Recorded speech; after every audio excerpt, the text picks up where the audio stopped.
And welcome to session 5 of our ministry action plan, where we're helping you know how you can best serve the Lord in the local church. In one of these 6 major areas: motivating, providing, energizing, solving, developing, or distributing. Which one of these is you? Well, you're about to find out as we are in session 5 of a 6-session series. Well, have you ever wondered, why do you go through the things that you go through? The experiences that you have, that you've already written down and filled out the form prior to this session, the experiences that you have sometimes are wonderful. And sometimes they're absolutely horrible, right? Why do I go through these things? Why do I have to go through these things? Well, one of the things that we have learned as we walk with Christ is that part of our responsibility is comforting, to come alongside with strength to somebody else. Isn't it a joy to have that person that comes along in your struggle, that maybe they've gone through it before and maybe you don't want to hear what they have to say, but just knowing they've gone through it and come out on the other side just kind of gives you some hope and helps you through that. It's important that we understand the experiences that we have in light of a spiritual truth, that God is preparing through us what he's preparing for us. And that's very important for us to understand, that we don't go through just because. Now, if we don't take advantage of that, and if we don't take a hold of that, then maybe it's just something you're going to go through and you'll get no value on the back end of it.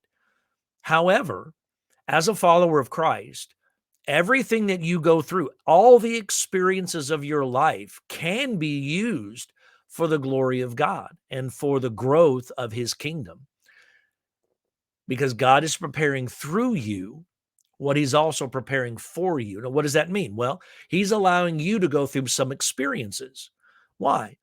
Because there's going to come a time and a day when somebody else is going to be going through that, and they're going to need wisdom and strength and comfort. And you are just the person to provide that because you've been through this. Now, how you go about helping them is important, and that's another session for another time. But knowing that you've been through it, you can help somebody else also get through that. I want to share a Bible truth with you, because in Second Corinthians chapter 1, verses 3 through 11, there's a word that's used that 9 out of 10 times is translated as the word comfort. You've received the comfort in order to give the comfort. In your struggles, you were comforted by God. But in receiving the comfort of God, now you are to go comfort somebody else. That's because God's preparing through us what he wants to prepare for us. And he wants us to come alongside. But just as an encouragement, I want you to understand that God permits us to go through trials. Now, that's just the biblical word for a bad experience or a tough experience or something like that. He does permit those things. But I want you to know that God is in control of all of it at the same time. You know, whether it is what the Bible calls it, an affliction or a suffering or a troublesome time. Maybe you've had something directly happen to you, or maybe you've just gone through a period of time that you just have to endure it and you just got to deal with it. But doing that with an understanding that God did allow it and that he's still in control of it, that God's going to enable you to get through it. Because you may be crushed emotionally, but you're not overwhelmed so much that you don't survive it. You did survive it. You learned to rely on God in that moment. Maybe you placed confidence in God through what it is that you went through. God enables you to get through it, and God delivers us from those trials. We don't know how long that time's going to be, but he does deliver us from that. You find that in verse 10 if you're reading along. And then he is glorified through those trials. And so it's important that we understand that we do go through some stuff, but it's on purpose for a reason. And it's so that we can turn around and comfort somebody else who later is going to come through that time frame. So Well, who are some people that may have happened to? Well, let me give you 5 people that is true for as you begin to unpack and evaluate the experiences that you've had. Joseph had some distinct family struggles. Now, he had an attitude problem. He had a pride problem. He shot off at the mouth more than he should have, and he got himself into some difficulty in some family struggles. However, God saw him through it. And if you read the life of Joseph, he had more than that. I mean, his brothers hated him so much they sold him into slavery. I mean, this is bad. And yet, those experiences were allowed, and he was able to use them to glorify God later. Moses and his palace life, because he grew up in the Egyptian palace.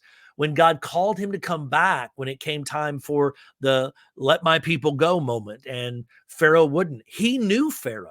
Pharaoh knew who he was. But Moses understood government and life and the palace life and the ins and outs of how that worked. And he was able to use that experience for the glory of God. Ruth went through a difficult time. She lost her husband. She came through a rebirth, and she came through a time of just a renewal moment in her life. And she was able to use those experiences for good later on. And Naomi, her mother in law, helped her through that also. David, he states in the scripture that when he's about to fight Goliath, he goes, I have fought off bears and lions and all these other things, and all that's prepared me for just this time. And I'm prepared to fight Goliath because of the experiences that I've had. You don't know what's coming up in your life. You don't know what's ahead. But the experiences that you have today are preparing you for something that's coming up. The woman at the well, uh, multiple marriages. This shaped her to be one that when she went back to the community and her life had been changed, this turned out to be so helpful to the whole community, as they were saying, if she can change, we can change. And it was just these are just some examples of how experiences shape who we are, but it also allows and prepares us to be what God has for us. So all of those experiences that I had you fill out on that form, they're a part of your plan. They're a part of who you are. And they're a part of how God is preparing you for serving the local church tomorrow, and not just in the future sometime, but right now. There may be other people who are about to go through something, and you're just the person to help them with that. Depending on what your plan is and depending on where you fall in the category, we'll help you find the best way for you to serve the Lord in the local church. All right.